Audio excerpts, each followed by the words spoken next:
So guys, जैसा कि हमने पिछले एपिसोड में देखा, बीस्ट गॉड दाओ जुआन को हराने वाला था, पर जांग ने हेवन सीक्रेट सील का इस्तेमाल करके दाओ जुआन की पावर बढ़ा दी और बीस्ट गॉड बेहोश हो गया था। जू जियान सोर्ड जांग के पास आ गई। फिर अब हम जांग को देखते हैं, उसे बहुत ज्यादा गुस्सा आ रहा था और वह जू जियान सोर्ड को नष्ट करने के लिए अपनी ब्लड डिवोरिंग स्टिक से उस पर हमला करने लगा। जुएकी और शुशु शांति से उसे रोकने की कोशिश करते हैं, पर जांग गुस्से में अपना आपा खो बेटा शू कांग स्टूडेंट्स के साथ मिलकर उस पर हमला करने लगता है, पर जांग ने जू जियान सोर्ड पर हमला कर दिया था, जिससे वहां बहुत खतरनाक एनर्जी रिलीज होती है और सब दूर जा गिरे। अटैक की वजह से जू जियान सोर्ड इविल एनर्जी के काबू में आने लगी। दाओ जुआन को इस बारे में पता चल गया था। वह कहते हैं जू जियान सोर्ड धीरे धीरे वश से बाहर हो रही है। अगर इसे नहीं रोका गया तो मुझे डर है कि यह पूरे किंगयून सेक्ट को बर्बाद कर देगी। गोस्ट मास्टर दूर से दाओ जुआन को देख रहा था। वह सोचता है अगर मैंने दाओ जुआन को मार डाला तो यकीनन मेरा प्लान पूरा हो जाएगा और मैं अपने मकसद में कामयाब रहूंगा। जू जियान सोर्ड के अंदर से निकलने वाली खतरनाक एनर्जी की वजह से जुए की बुरी तरह से घायल हो गई और बेहोश हो जाती है। वेन मिन उसे संभालती है और होश में ला देती है। जुए की अपनी फिक्र छोड़कर जांग के बारे में पूछने लगती है। डेन रेन कहता है अभी जू जियान सोर्ड से बहुत ज्यादा खतरनाक एनर्जी रिलीज हुई थी। हम इतनी दूर होने के बावजूद भी घायल हो गए, तो मुझे नहीं लगता कि गुइली जिंदा बच पाया होगा। जुए की इससे बहुत घबरा जाती है और उसे जांग की फिक्र होने लगती है, इसीलिए वह उसे ढूंढने के लिए जू जियान सोर्ड के पास जाने लगती है, पर वेन मिन उसे रोक देती है। जू जियान सोर्ड अपने आप एक्टिवेट हो जाती है और फिर से उसके अंदर से जोरदार एनर्जी रिलीज होने लगती है। शू कांग को एहसास हो गया था कि अब जू जियान सोर्ड को काबू में करना उनके बस की बात नहीं है, इसीलिए वह सभी स्टूडेंट्स को पीछे हटने के लिए कह देता है ताकि वे अपनी जान बचा सके। सभी स्टूडेंट्स अपनी जान बचाने के लिए दूर हटने लगे, पर फिर भी कुछ स्टूडेंट्स मारे गए। शू कांग अपनी सोर्ड की मदद से एक बैरियर बनाकर स्टूडेंट की रक्षा करता है। जुएकी ने भी अपने दोस्तों के साथ मिलकर सोर्ड बैरियर बना लिया।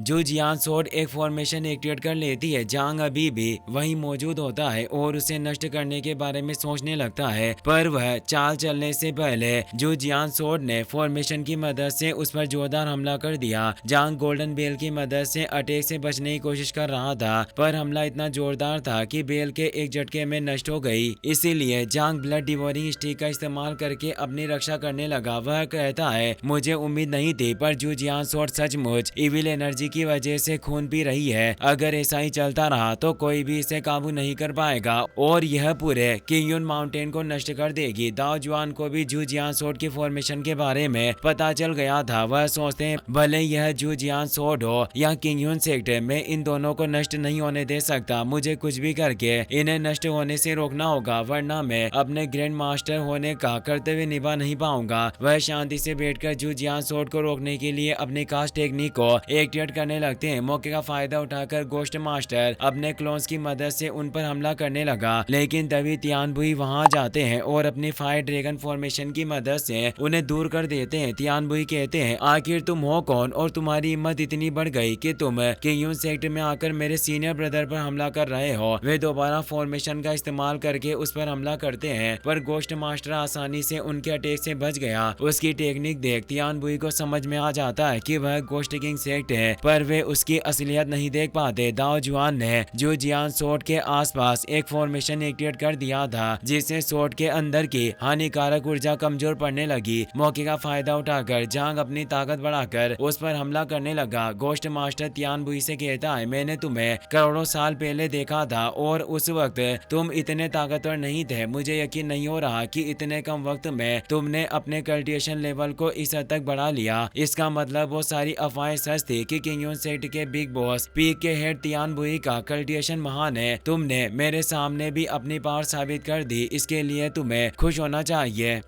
तियानबुई कहते हैं मेरे पास तुम्हारी इन फालतू बातों का वक्त नहीं है। तुमने सीनियर ब्रदर पर हमला करने के साथ किंगयून सेक्ट के फॉरबिडन लैंड पर आने की हिम्मत की है, तो अब अपने कर्मों की सजा भुगतने के लिए तैयार हो जाओ। ये कहते हुए वे अल्टीमेट सोर्ड्स से उस पर हमला कर देते हैं, पर गोस्ट मास्टर ने आसानी से सोर्ड्स को नष्ट कर दिया। वह कहता है आखिर तुम बेवजह इतना गुस्सा क्यों कर रहे हो? अगर मैंने दाओ जुआन को मार डाला तो इससे तुम्हें ही फायदा होगा, क्योंकि मैंने सुना है कि तुम किंगयून सेक्ट के खास सदस्यों में से एक हो और सब तुम्हारी इज्जत करते हैं। अगर दाओ जुआन मारा गया तो यकीनन सब तुम्हें किंग यून सेट का ग्रैंड मास्टर मान लेंगे। वह अपनी इविल स्पीड टेक्निक का इस्तेमाल करके तियान बुई को बहुत सारे स्पीड के बीच फंसा देता है, जिसकी वजह से वे कुछ नहीं कर पाते। मौके का फायदा उठाकर गोस्ट मास्टर ने इविल सोल से दाओ जुआन पर भी हमला कर दिया। इविल सोल से घायल होने की वजह से दाओ जुआन की बनाई हुई फॉर्मेशन नष्ट हो जाती है, जिससे जुजियान सोट के अंदर की हानिकारक ऊर्जा दोबारा चरम सीमा पर पहुंच जाती है। पहले जांग उसे काबू में कर पा रहा था, पर अब वह चाहकर भी कुछ नहीं कर सकता और वह हानिकारक ऊर्जा उसे पकड़ लेती है, जिससे वह एक इल्यूजन में फंस गया। शू कांग सभी स्टूडेंट के साथ मिलकर एक फॉर्मेशन एक्टिवेट कर देते हैं और उसका इस्तेमाल करके जुजियान सोट के अंदर की हानिकारक ऊर्जा को रोकने लगते हैं। तियान बुई ने फायर ड्रैगन की मदद से गोस्ट मास्टर को दूर कर दिया। गोस्ट मास्टर कहता है, मैं तुम्हें किंग यून सेट का ग्रैंड मास्टर बनने का एक अच्छा मौका दे रहा था, लेकिन लगता है कि तुम जैसे ना समझ लोग मेरी बात नहीं समझ सकते। खैर, अभी के लिए मैं यहाँ से जा रहा हूँ। उम्मीद करता हूँ कि अपनी इस बेहुदा फैसले से तुम पछतावा नहीं करोगे। ये कहते हुए वो वहाँ से गायब हो गया। दाओ जुआन की हालत काफी बिगड़ रही थी। तियान बुई उनके पास जाकर उन्हें संभालने लगे। वह कहते हैं, अब आपको किसी और की फिक्र करने की जरूरत नहीं। मेरे होते हुए कोई भी आपको चोट पहुंचाने की जरूरत नहीं करेगा। अचानक दाओ जुआन जायंट जुजियान सोट के सामने पहुंच जाते हैं। वहां उनका इविल रूप खड़ा हुआ था। वह कहता है, हम दोनों जानते हैं कि किंग यून सेट ही जुजियान सोट की असली बुनियाद है। अब तुम किंग यून सेट के लिए अपनी जान कुर्बान करना चाहते हो, पर आखिर इससे क्या हासिल होगा? तुम बुरी तरह घायल हो चुके हो, जुजियान सोट भी डैमेज हो गई है। दुनिया को बचाने के लिए तुमने क्या क्या नहीं किया। क्यों ना अब कुछ वक्त तुम आराम कर लो? पर दाओ जुआन ने साफ इनकार कर दिया। इविल वर्जन कहता है, क्या तुम भूल गए कि इन ऊंचाइयों तक पहुंचने के लिए तुमने कितना दर्द सहा, कितनी मुश्किलें झेली? अगर अब रुक गए तो तुम्हारी सारी मेहनत बर्बाद हो जाएगी। मान लो कि तुमने जुजियान सोट का पलटवार रोक भी दिया, तो इससे क्या फायदा होगा? दुनिया को बचाने के लिए जो बोझ उठाया है वह सिर्फ तुम्हारे कंधों पर क्यों? अगर तुम सोट को रोकते रोकते खुद भी मारे गए तो किंग यून सेट का क्या होगा? जब डेमोनिक बिस्ट दोबारा हमला करेंगे तो ना तुम रहोगे और ना ही जुजियान सोट। एक बार के लिए मान लो कि तुमने बिस्ट गॉड को मार गिराया, लेकिन गोस्ट किंग सेक्ट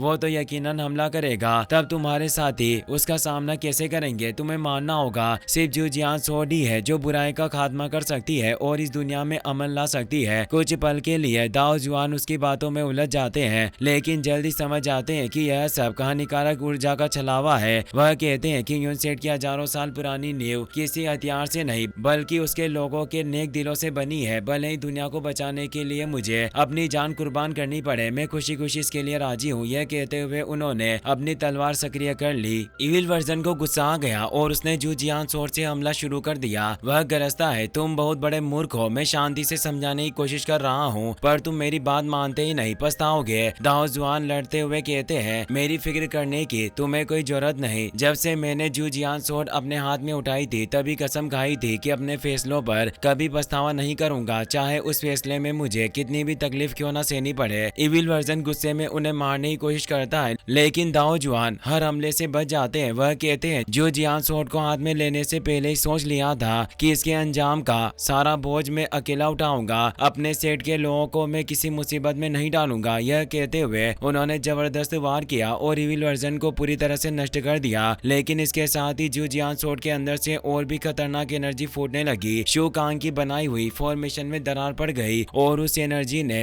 कुछ ही स्टूडेंट्स को बुरी तरह घायल कर दिया। जुएगी कहती है, कुछ भी हो जाए मुझे यह सब रोकना होगा, वरना बहुत सारे मासूम स्टूडेंट्स मारे जाएंगे। वह धीरे धीरे फॉर्मेशन की ओर बढ़ने लगी। वेन मिन घबराकर बोली, आखिर तुम क्या कर रही हो? अगर कोई गलती हुई तो तुम्हारी जान चली जाएगी। बेहतर होगा कि चुपचाप वापस आ जाओ। लेकिन जुएगी इतनी आसानी से हार मानने वालों में से नहीं थी। उसे जान की बहुत फिक्र थी। उसने हेवनली बुक के सेक्रेट स्पेल्स एक्टिवेट किए और उनकी मदद से फॉर्मेशन के अंदर पहुंच गई। वहां उसने जांग को देखा जो जुजियान सोट की इविल एनर्जी में कैद था। उसे देखकर जुएगी का दिल दहल उठा, लेकिन इविल एनर्जी की वजह से वह उसके पास नहीं जा पाई। उसकी आंखों में आंसू आ गए। उसे जांग के साथ बिताए तमाम अच्छे लम्हे याद आने लगे। वह बोली, कुछ भी हो जाए पर मैं तुम्हें इस तरह मरने नहीं दूंगी। उसने अपनी ताकत बढ़ाकर आगे बढ़ने की कोशिश की, लेकिन इविल एनर्जी बहुत भारी पड़ रही थी, इसीलिए उसने हेवनली बुक के सारे स्पेल से जांग के जहन में डाल दिए। वह खुद बेहोश होकर फॉर्मेशन से बाहर जा गिरी। जांग के पास भी आधे स्पेल्स मौजूद थे जो एक ही के सेक्रेट स्पेल्स से मिलकर उसकी ताकत कई गुना बढ़ गई।